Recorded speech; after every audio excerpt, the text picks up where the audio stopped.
The rumble of motorcycle engines cut through the cool evening air. Light rain fell, making the streets shine under the yellow glow of the streetlights.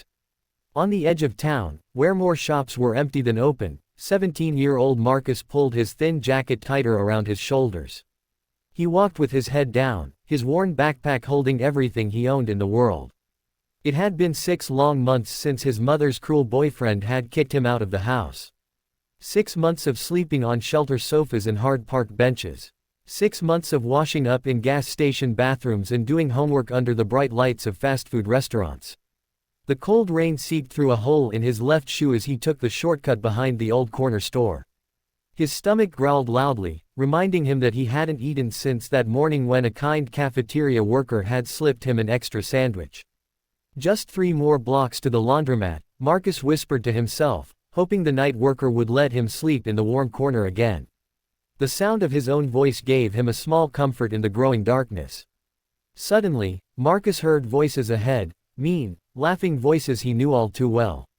They were the same voices that had followed him through school hallways with cruel words and threats. He slowed his steps, peered around the corner, and saw 3 boys from his school. They had someone cornered against the brick wall of the alley. Marcus stepped back, ready to find another way around. Getting involved would only bring trouble, and he already had enough of that. But then he saw their target, a small, scared-looking boy, no older than 12. The boy wore a leather jacket far too big for his tiny frame, and his wide eyes glimmered with fear in the dim light.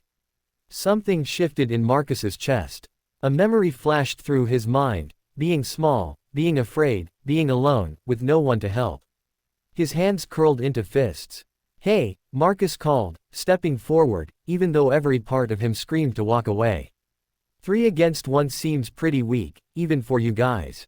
The bullies turned, first surprised, then grinning when they saw who had spoken. "Well, look who it is. The homeless hero," sneered Damon, the largest of the 3, letting go of the boy's jacket to face Marcus. "Didn't learn your lesson, huh?" Marcus's hands trembled, but he held Damon's gaze. Out of the corner of his eye, he saw the small boy slowly slipping away from the wall, clutching a phone tightly in his hand. "Guess not," Marcus replied, forcing a smile he didn't feel. His heart pounded so loudly he was sure they could hear it over the rain. Damon stepped closer, his friends forming a circle around Marcus. The boy had slipped around the corner, safe, but still watching wide-eyed. Marcus took a deep breath and steadied himself. Whatever came next would hurt, but at least the boy was free. The first punch hit Marcus square in the eye. Pain exploded like fireworks as he stumbled backward. Damon and his friends closed in, faces twisted in cruel smiles. "Think you're tough, homeless boy," Damon taunted, pushing him against the brick wall. "Nobody asked you to play hero." Marcus tried to duck away, but one of the other boys grabbed his backpack and yanked him back. Fabric tore, a strap came loose. Panic rose in Marcus's chest. That backpack held everything he owned, his schoolbooks, his only spare shirt, the small photo of his mother from better days. "Let go of my stuff," Marcus shouted, swinging wildly. A grunt of surprise. Then all 3 were on him at once. Marcus curled into a ball on the wet ground, protecting his head with his arms as kicks landed on his sides. Every impact sent sharp pain through his ribs. He tasted blood from his split lip. Then a distant siren wailed. The bullies backed off. "This isn't over," Damon spat, giving Marcus one last kick before running off with his friends. Marcus lay still, waiting for the pain to subside enough to move. Slowly he sat up, his eye already swelling, his backpack lying in a puddle. 20 minutes later, Marcus sat on a bench outside the laundromat. The night manager, Mr. Chen, had brought him a damp towel wrapped around some ice cubes. "Those boys again?" he asked gently. Marcus just nodded. "You can sleep inside tonight, Mr. Chen offered. The weather's too bad to be outside." "Thank you," Marcus whispered. Despite the pain, he felt a warm feeling inside. The little boy had gotten away safely. That counted. Then he heard it, a low rumble in the distance. Headlights appeared at the end of the street. Not 1 or 2, but a long line. Motorcycles. Dozens of them. They were heading straight for the laundromat. Soon the parking lot filled with bikes, at least 50. Leather vests, tattoos, beards. Their vests bore the patches, Hell's Angels. A particularly large man rode forward. His engine fell silent. The sudden quiet felt heavy.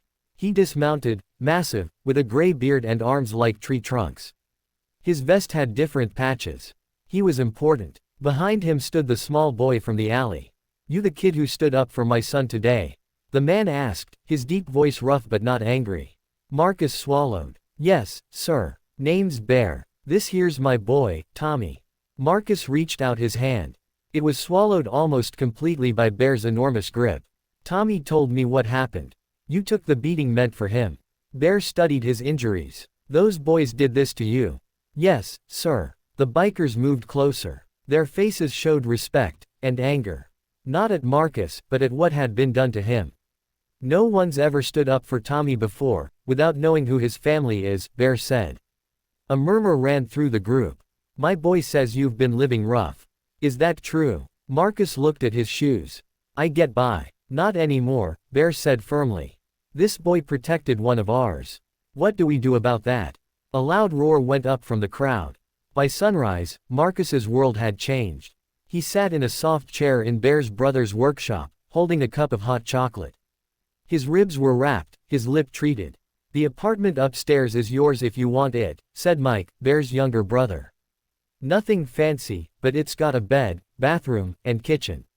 Better than the laundromat." "I can't just take it," Marcus said. "I want to earn it." Bear nodded. "The shop opens at 9. Mike needs someone for phones, cleaning, learning the business. Job pays enough for food and to save a bit."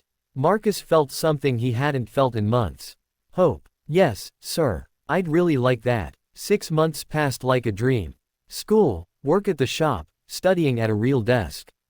Sleeping in a real bed instead of a park bench. The bullies never bothered him again, they even crossed the street when they saw him. Marcus learned to repair motorcycles, order parts, and manage the shop's books. He saved money and enrolled in community college. Bear's wife made sure he ate dinner with their family twice a week. Tommy looked up to Marcus like a big brother. On a warm June day, Marcus stood in his cap and gown in the school parking lot. He had just received his diploma, the first in his family. The rumble of engines made him look up.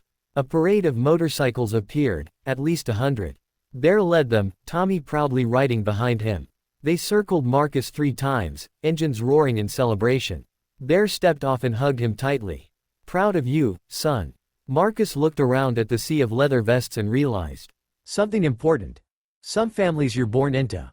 Others you find along the way.